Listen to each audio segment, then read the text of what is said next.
একটা master plan ছিল যে আমার একটা ক্ষতি করা। আমি নিজে 2বার বাচ্চা নষ্ট হয়েছে, তারপরে তার বাবার 32টা দিন সেবা করেছি। এরা দেখেন ভালোই আছে, আমার চেহারাটা দেখেন মধ্যখান দিয়ে না আমি শেষ। আমি না কোনোদিন গালিই দিতাম না, মানে এদের সাথে মিশে আমি নিজেই মনে করছি যে আমি নষ্ট হয়ে যাচ্ছি। সে যেদিন ওইটা করে আর কি, মানে সুইসাইড অ্যাটেম্প করার আগের দিন আমাকে রাত 10টার সময় একটা মেসেজ করে। ও তার কয়দিন ধরে সে গলায় দড়ি দেওয়া, হাত কেটে ফেলা, আমাকে মেসেজ করে আর বলে কি আমি যদি মরে যাই তুমি আমার লাশ নিয়ে যাবে। ভয়েস আছে আমার কাছে।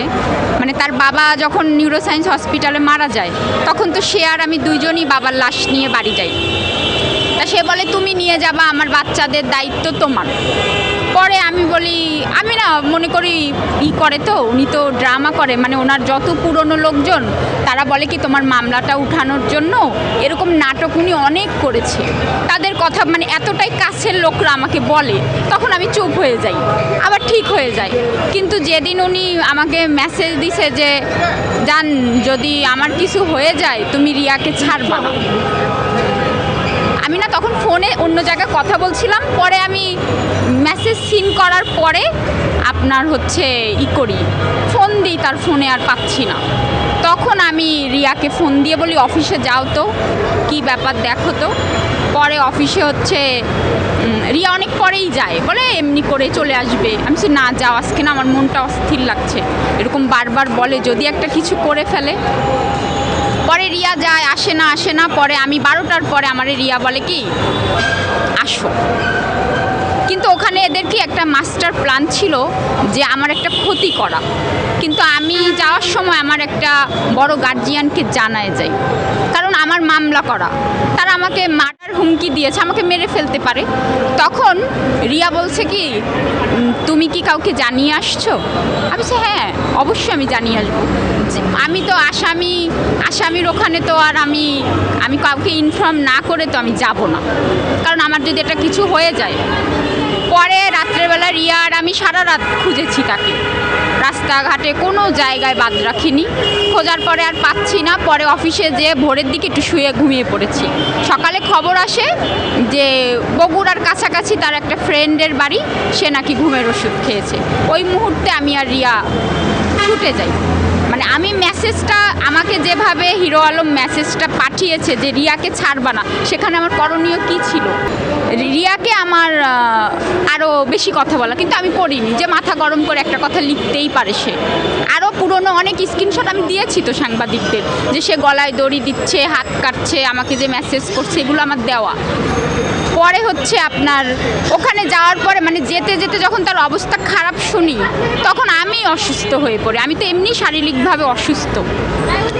পরে ওই অবস্থা ওনাকে আর আমরা ওখানে না রেখে যে ঢাকার হসপিটালে আমরা তাকে অ্যাডমিট করাবো, তখন গাড়িতে আমি আর রিয়া বসা, লোকজন এসে ওইভাবে কোলের উপরে আমাদের দিয়ে দেয়। ওই মাথার কাছে ওই সময় ওনার অ্যাসিস্ট্যান্ট সেলিম ওই ভিডিওটাতে নেয়, ভিডিওটা যে নেয় আমি জানি না। মানে আমি তো তখন তো মানে আমি বুঝতে পারিনি ভিডিওটা নিয়েছে, কারণ আমি খুব ইমোশনাল তখন। কিছু দূর যাওয়ার পরেই রিয়া ফোন দিল আপনার হচ্ছে বেটার লাইফ হসপিটালে, ওখানে কথাবার্তা বলছে। তার কিছু সময়ের ভিতরে আলমের হুঁশ চলে আসছে, হাসাহাসি কথাবার্তা। পরে বলছে আমরা কক্সবাজার যাব। আমি বলছি দেখো আমি যাব না, ঠিক আছে আমরা মীমাংসা হয়ে যাব, আমি ঢাকায় থাকি, তোমরা যে একটু ওর মানসিক শান্তি তো দিয়ে আসো। ওরা আমাকে এক পর্যায়ে জোরপূর্বক নিয়ে যায়, খুব ভালো সময় কাটে। কিন্তু আমার কাছ থেকে কিছু আলমের সাথে ক্লোজ কিছু ভিডিও নেওয়ার পরে আমি যে মাঝে একটা সাংবাদিকদের যে একটা ইন্টারভিউ দিয়েছিলাম ওইটা বারবার আলমকে দেখায়, আর আলম আমাকে প্রচুর মারধর করে। মানে এইভাবে আর মামলা, আর আমার একটা এফডিআর করা আছে। ওরা বলছে আজকে আর কি আমাকে নামিয়ে দেওয়ার সময় বলছে যে আজকে এফডিআর, রিয়া বলছে এফডিআর ভাঙবি, আলমের অ্যাকাউন্টে ট্রান্সফার করবি, আজকে বিকেলে তোর বিয়ে, তোকে বগুড়ার বাড়িতে দিয়ে আসবো। তুই থাকবি, আমি ঢাকায় থাকবো আলমকে নিয়ে। আমি ভাই একটা কথাই আলমকে বলতাম যে তুমি 1000 টাকা এত আমি না মিডিয়া আসতামই না। বগুড়ার বাড়িতে যখন রিয়া রাস্তাঘাটে ঝামেলা করছিল, তারপরে আপনার সাংবাদিক সম্মেলন করছিল, আমি শুধু আলমকে বলছি কি তুমি আমাকে 1000 টাকার একটা কাগজ দাও, আমি কোনো দিন মিডিয়ায় যাব না। আর আমার কাউরে বলারও দরকার নেই, কারণ আমাদের বিয়েটা তো গোপনীয়ই ছিল, আমি তো পরিবারের সাথে ছিলাম। দেখেন এতদিন না আমি নিজে 2বার বাচ্চা নষ্ট হয়েছে, তারপরে তার বাবার 32টা দিন সেবা করেছি নিউরোসায়েন্স হসপিটালে। তারপরে এদের যে এই ড্রামাগুলো শুরু হয়েছে আমার উপরে না, এরা দেখেন ভালোই আছে, আমার চেহারাটা দেখেন মধ্যখান দিয়ে না আমি শেষ। আমি না কোনোদিন গালিই দিতাম না, মানে এদের সাথে মিশে আমি নিজেই মনে করছি যে আমি নষ্ট হয়ে যাচ্ছি। মানে আমার কথাবার্তা ল্যাঙ্গুয়েজ, মানে আমি না আমার যে আত্মীয় স্বজনরা আমাকে বলে আমরা চিনতে পারছি না, এই যে মিথিলা অ্যান্ড্রয়েড ফোন ব্যবহার করতো না সেই মিথিলাকে আমরা চিনতে পারছি না। আমাকে অনেক টর্চার করা হয়। এক পর্যায়ে তার অ্যাসিস্ট্যান্ট সেলিমকে মদ খাওয়া অবস্থায় আমার রুমে দিয়ে বলে এখন যদি স্টাম্পে মানে আমার মামলাটা উঠানোর জন্য আমি যদি সই না করি তাহলে ওর সাথে আমাকে মানে বুঝেই নেন আপনারা। তখন আমি স্টাম্পে মানে আমার নিজের ইজ্জত বাঁচানোর জন্য আমি একটা স্টাম্পে সই দিয়েছি। এখন কি করবে আমি জানি না, তারা অনেক রকম, কিন্তু আমি এর শেষ পর্যন্ত লড়াই করে যাব। তাতে যদি আমার মৃত্যু হয়ে যায় আপনাদের কাছে একটাই অনুরোধ যে আমি মিথিলা, আমি মিথ্যা কথা বলিনি, আমি যদি মরেও যাই আপনাদের কাছে আমার এইটুকু অনুরোধ যে আমি যে মহানগরে হিরো আলমের সাথে সংসার করেছি, ওর বাড়িতে গিয়েছি, আপনারা